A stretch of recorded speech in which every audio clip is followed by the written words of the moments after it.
First question, ఇటీవల వార్తల్లో చూసిన వెస్ట్ నైల్ జ్వరానికి కారణమైన ఏజెంట్ ఏమిటి? ఆన్సర్ వచ్చేసి ఆప్షన్ బి వైరస్.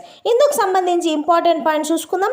కేరళ ప్రభుత్వ ఆరోగ్య శాఖ రాష్ట్రంలోని 3 జిల్లాల్లో 5 వెస్ట్ నైల్ జ్వరం కేసులను నిర్ధారించింది. వెస్ట్ నైల్ వైరస్ జ్వరం అంటే ఏంటంటే, ప్రపంచ ఆరోగ్య సంస్థ WHO ప్రకారం వెస్ట్ నైల్ వైరస్ యొక్క మొదటి కేసు ఎప్పుడు నమోదైందంటే 1937లోని ఉగాండాలోని వెస్ట్ నైల్ జిల్లాలో నిర్ధారించబడింది. అందువలనే దీనికి ఆ పేరు వచ్చింది. తర్వాత 1953లో నైలు డెల్టా ప్రాంతంలోని పక్షులలో ఈ వైరస్ కనుగొనబడింది. నెక్స్ట్ క్వశ్చన్, ఇటీవల 2024కి సంబంధించిన ప్రతిష్టాత్మక పులిట్జర్ బహుమతులు మే 7, 2024న ప్రకటించబడ్డాయి. ఇది ఏ రంగానికి సంబంధించినవి? ఆన్సర్ వచ్చేసి ఆప్షన్ సి జర్నలిజం మరియు ఆర్ట్స్. ఇందుకు సంబంధించి ఇంపార్టెంట్ పాయింట్ చూసుకున్నట్టయితే యునైటెడ్ స్టేట్స్ ఆఫ్ అమెరికాలోని కొలంబియా విశ్వవిద్యాలయం దీన్ని ప్రకటించింది.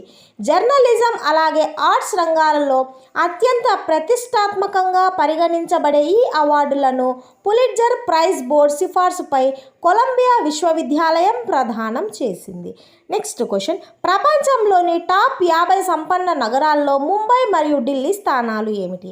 ఆన్సర్ వచ్చేసి ఆప్షన్ డి 24 మరియు 27. మరి ప్రపంచ టాప్ 50 సంపన్న నగరాల్లో ముంబై స్థానం 24 మరియు ఢిల్లీ స్థానం వచ్చేసి 37.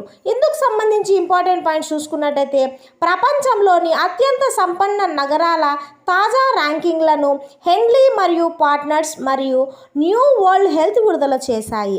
ప్రపంచంలోని టాప్ 50 సంపన్న నగరాల్లో న్యూయార్క్ అగ్రస్థానంలో ఉంది. నెక్స్ట్ క్వశ్చన్, ఇటీవల ఏ దేశ జనాభా 8 దశాబ్దాలలో అత్యల్ప వృద్ధి రేటును సాధించింది? ఆన్సర్ వచ్చేసి ఆప్షన్ ఏ నేపాల్. ఇందుకు సంబంధించి ఇంపార్టెంట్ పాయింట్స్ చూద్దాం.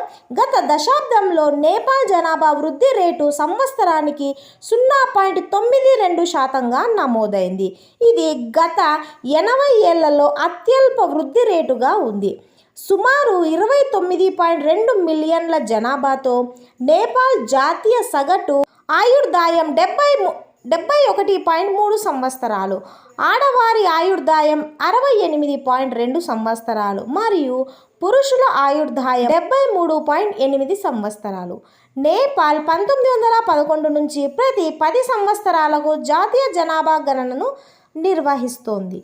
మరి నేపాల్ దేశం యొక్క ఇంపార్టెంట్ పాయింట్ చూసుకున్నట్టయితే దీని యొక్క రాజధాని కాఠ్మండు, కరెన్సీ నేపాలీ రూపాయి, అధ్యక్షుడు రామచంద్ర పౌడెల్, ప్రధానమంత్రి పుష్ప కమల్ దహల్. నెక్స్ట్ క్వశ్చన్, ఇటీవల 26వ ఏషియన్ ఇండియా సీనియర్ అధికారుల సమావేశం ఎక్కడ జరిగింది? ఆన్సర్ వచ్చేసి ఆప్షన్ ఏ న్యూఢిల్లీ. మరి ఇందుకు సంబంధించి ఇంపార్టెంట్ పాయింట్ చూసుకున్నట్టయితే జయదీప్ మంజుదార్ మరియు ఆల్బర్ట్ చువా సహా అధ్యక్షునిగా రాజకీయ భద్రత, ఆర్థిక మరియు సామాజిక సాంస్కృతిక నిశ్చితార్థంపై దృష్టి సారించి ఏషియన్ భారత సంబంధాలను సమీక్షించారు. ఏషియన్ ఇండియా సమగ్ర వ్యూహాత్మక భాగస్వామ్యాన్ని బలోపేతం చేసేందుకు ప్రధాని చేసిన 12 అంశాల ప్రతిపాదనను అమలు చేయడంపై వారు చర్చించారు. లావోస్లోని వియంటియాన్లో జరగనున్న ఏషియన్ ఇండియా సదస్సుకు సన్నద్ధతపై కూడా చర్చించారు. ఏషియన్ మరియు ప్రాంతీయ నిర్మాణాలను భారతదేశం యొక్క మద్దతును ఏషియన్ ప్రశంసించింది. నెక్స్ట్ క్వశ్చన్, ఇటీవల నివేదిక ప్రకారం 2023లో ఏ దేశం 3వ అతిపెద్ద సోలార్ పవర్ జనరేటర్గా అవతరించింది? ఆన్సర్ వచ్చేసి ఆప్షన్ సి భారతదేశం. మరి ఇందుకు సంబంధించి ఇంపార్టెంట్ పాయింట్స్, స్థాపిత సౌరశక్తి శక్తి సామర్థ్యంలో వేగవంతమైన వృద్ధి కారణంగా భారతదేశం 2023లో 3వ అతిపెద్ద సౌర విద్యుత్ ఉత్పత్తిదారుగా అవతరించింది. యునైటెడ్ కింగ్డమ్ను ఆధారిత గ్లోబల్ థింక్ ట్యాంక్ ఎంబర్ ప్రచురించిన 5వ గ్లోబల్ ఎలక్ట్రిసిటీ రివ్యూ రిపోర్ట్ 2015లో 9వ స్థానంలో ఉన్న భారత్ 2023లో 3వ స్థానానికి చేరుకుందని పేర్కొంది. టాప్ 3 దేశాలు వచ్చేసి చైనా, USA, భారతదేశం. నెక్స్ట్ క్వశ్చన్, భూ పరిశీలన నివేదికను ఏ సంస్థ విడుదల చేసింది? ఆన్సర్ వచ్చేసి వరల్డ్ ఎకనామిక్ ఫోరం. ఇందుకు సంబంధించి ఇంపార్టెంట్ పాయింట్స్ చూసుకున్నట్టయితే భూమి పరిశీలన అనేది భౌతిక, రసాయన, జీవ మరియు మానవ వ్యవస్థలతో సహా భూమిపై సహజ మరియు కృత్రిమమైన కార్యకలాపాలు మరియు లక్షణాల గురించి సమాచారాన్ని సేకరించడాన్ని సూచిస్తుంది. వరల్డ్ ఎకనామిక్ ఫోరం గురించి ఇంపార్టెంట్ పాయింట్ చూసుకున్నట్టయితే దీన్ని జనవరి 24, 1971 ఏర్పాటు చేశారు. దీని యొక్క వ్యవస్థాపకుడు క్లాస్ స్వాబ్, ప్రధాన కార్యాలయం Cologny, Switzerland. Next question, ISRO semi cryogenic కింద ప్రీ బర్నర్ ఇగ్నిషన్ ని ఎక్కడ విజయవంతంగా పరీక్షించింది? ఆన్సర్ వచ్చేసి ఆప్షన్ సి, తమిళనాడు.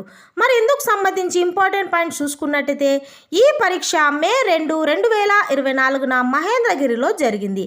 ఈ ఇంజన్ ఇస్రో యొక్క LVM-3 రాకెట్ యొక్క పేలోడ్ సామర్థ్యాన్ని పెంచడంలో సహాయపడుతుంది. LVM-3 అదే రాకెట్ ద్వారా భారతదేశం తన చంద్రయాన్-3 మిషన్ను ప్రయోగించింది. చంద్రయాన్-4 మిషన్లో కూడా ఇదే రాకెట్ను ఉపయోగించనున్నారు.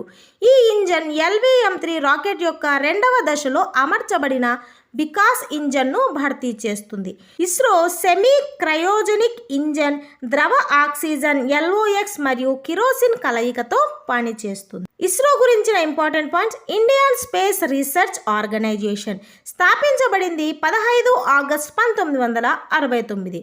మరి ప్రధాన కార్యాలయం బెంగళూరు. Chairman S Somnath. ఇది అంతరిక్ష శాఖ పరిధిలో ఉంది. మోటో వచ్చేసి space technology in service of human kind.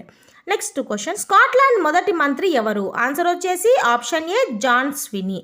ఇందుకు సంబంధించి ఇంపార్టెంట్ పాయింట్స్, స్కాట్లాండ్ దేశం యొక్క రాజధాని ఎడిన్బర్గ్, కరెన్సీ పౌండ్ స్టెర్లింగ్, మొదటి మంత్రి జాన్ స్వినీ. నెక్స్ట్ క్వశ్చన్, రష్యా అధ్యక్షుడిగా ఇటీవల ఎవరు ప్రమాణ స్వీకారం చేశారు? ఆన్సర్ వచ్చేసి ఆప్షన్ ఏ, వ్లాడిమిర్ పుతిన్. మరి ఇందుకు సంబంధించి ఇంపార్టెంట్ పాయింట్ చూసుకున్నట్టే రష్యా అధ్యక్షుడిగా వ్లాడిమిర్ పుతిన్ 5వసారి ప్రమాణ స్వీకారం చేశారు. మొదటిసారిగా చేసిన సంవత్సరం 2000